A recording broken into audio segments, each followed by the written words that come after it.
Bonjour, bienvenue dans cette capsule sur la division. Ce que nous allons voir, c'est la division d'un polynôme par un binôme, ce qui est nouveau. Avant d'y arriver, revoyons un peu la division au crochet, puisque c'est ce que nous devrons utiliser pour la division algébrique par un binôme. La division au crochet, traditionnellement, comme au primaire, on y allait une position à la fois, donc les centaines, les dizaines et ensuite les unités. Pour voir le lien avec l'algèbre plus tard, on aura des termes. Donc, exemple, 2 centaines plus 9 dizaines plus 8 unités. C'est comme si on avait 3 termes et divisé par 2 ici. Donc, on revoit la technique anciennement vue au primaire. On commençait par se demander combien de fois le nombre 2 rentrait dans 2 centaines. Et on disait, 2 rentre une fois dans 2. Mais en réalité, ce qu'on avait, c'était 200. Donc, quand on dit le 1 va être à la position des centaines. Donc, on faisait ensuite la multiplication de 1 fois 2, ce qui nous donnait 2. Mais comme c'était une centaine, 100 fois 2 donne 200. C'est comme si jusqu'à maintenant, on avait partagé, pour l'instant, on voulait partager 298 bonbons entre deux personnes. Là, en disant chaque personne va en recevoir une centaine, là, on a partagé pour l'instant 200 bonbons. Le 200 vient du 1 fois 2. Les zéros étant facultatifs, peut-être vous ne les écriviez pas à l'époque.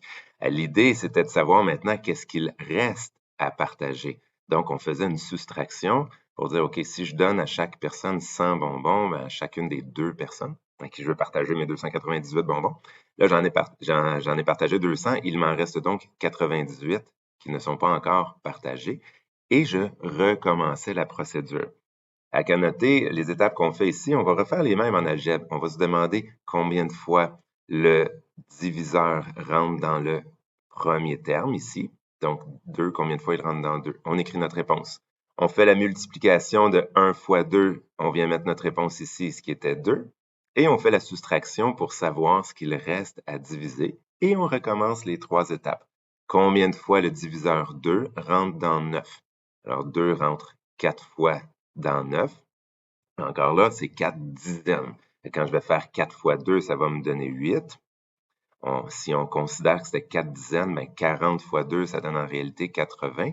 Alors, encore une fois, c'est comme si je venais de partager une partie des bonbons qui me restaient. Mais là, combien qu'il m'en reste à partager? Je fais ma soustraction. Il m'en reste 18.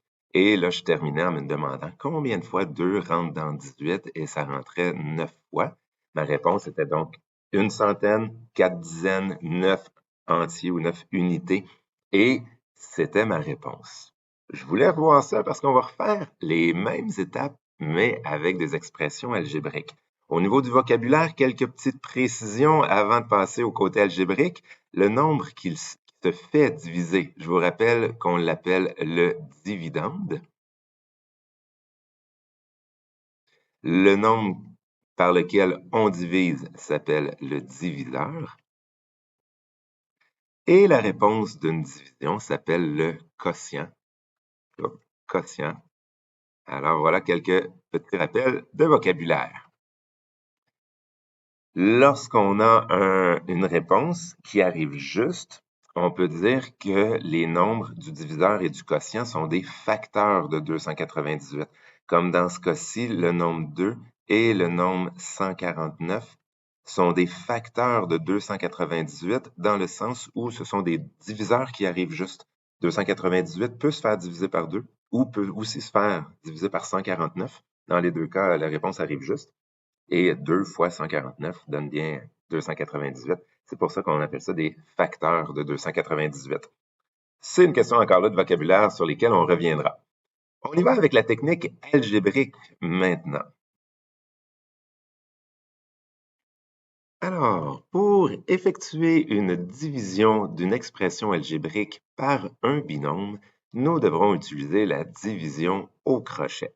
Alors, la première étape, lorsqu'on nous demande de faire une division par un binôme, c'est de réécrire notre opération, mais avec le crochet pour trouver notre réponse par la suite. On a donc ici 6x à la 2 moins 10x moins 24 qui va se faire diviser par le binôme 3x plus 4.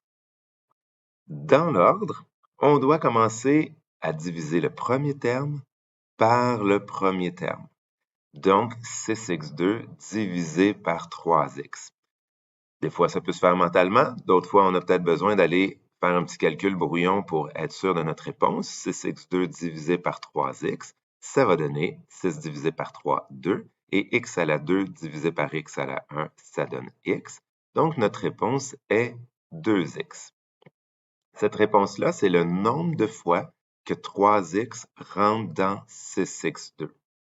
Donc ça, c'est notre première étape, comme on le faisait avec des nombres, quand on était dans un exemple numérique.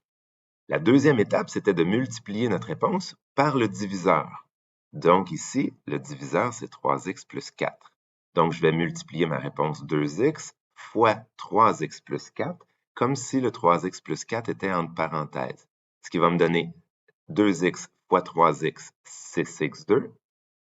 Et 2x fois 4, positif, ça va donner plus 8x, que je viens écrire ici, vis-à-vis mes x, pour m'aider pour l'étape suivante.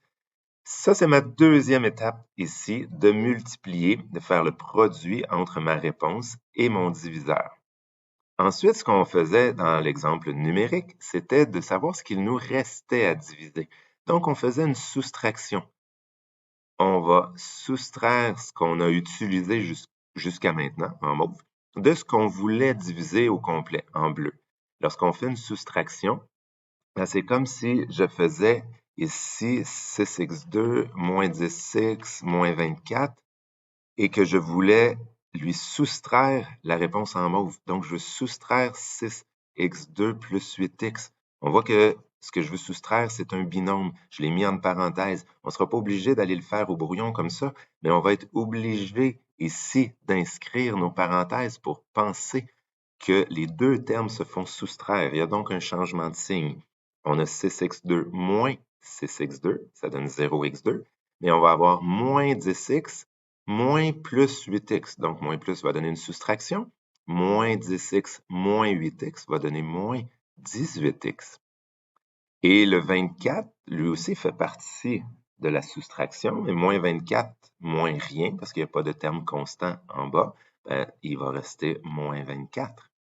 Donc, ça, c'est ma réponse. Et je viens de passer à travers les trois étapes. Premièrement, premier terme divisé par deuxième terme, on écrit notre réponse. On prend notre réponse, on multiplie par le diviseur. On inscrit la réponse de la multiplication en dessous. Et troisième étape, on fait notre soustraction. Après ça, les étapes recommencent de la même façon. Premier terme divisé par premier terme. Donc, moins 18x divisé par 3x. À ce moment-là, moins 18 divisé par 3, ça donne moins 6. X divisé par x, ça s'annule. Il ne reste plus de x. Donc, 3x rentre moins 6 fois dans moins 18x. Deuxième étape, je multiplie ma réponse, le moins 6, par le binôme du diviseur. Donc, moins 6 fois 3x donne moins 18x. Et je le fais comme si c'était entre parenthèses et je distribuais mon moins 6. Moins 6 fois plus 4 va donner moins 24. Et ma dernière étape, c'est toujours de faire une soustraction. Je soustrais ma ligne orange moins ma ligne bleue. Résultat de la soustraction, moins 18x plus 18x, ça donne 0. Il y a un changement de signe à cause du moins. Moins 24, moins 24, donc moins 24 plus 24, 0. Et ça veut dire que mon reste est en 0. 2x plus 6 est mon quotient. C'est donc la réponse de ma division au crochet. Si je vais dans le bas ici de la page, je peux écrire que la réponse de la division demandée ici, c'est bien 2x moins 6.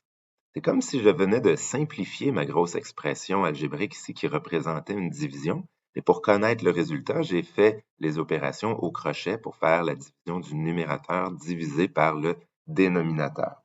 Si je veux valider que j'ai eu raison, que ma réponse est bonne, je peux faire la multiplication de ma réponse, du quotient, fois le diviseur. De la même façon que si je veux valider que 12 divisé par 2 donne bien 6, pour valider, je vais m'assurer que 6 fois 2 redonne 12. Je vais faire la même chose. Je vais m'assurer que ma réponse, 2x moins 6, fois mon diviseur, 3x plus 4, est-ce que ça donne bien mon dividende? Donc, le terme en haut, les trois termes en haut, le numérateur. Je vais faire les flèches pour le vérifier. 2x fois 3x, 6x2. 2x fois 4 plus 8x. Moins 6 fois 3x, moins 18x. Et finalement, moins 6 fois 4, moins 24. Si je simplifie, je vais arriver à 6x2. Mes termes semblables ici vont donner moins 10x. Donc, plus 8, moins 18. Et finalement, mon terme constant, moins 24. C'est effectivement mon dividende. Donc, la vérification est faite. Je suis sûr que ma réponse est bonne. Voilà.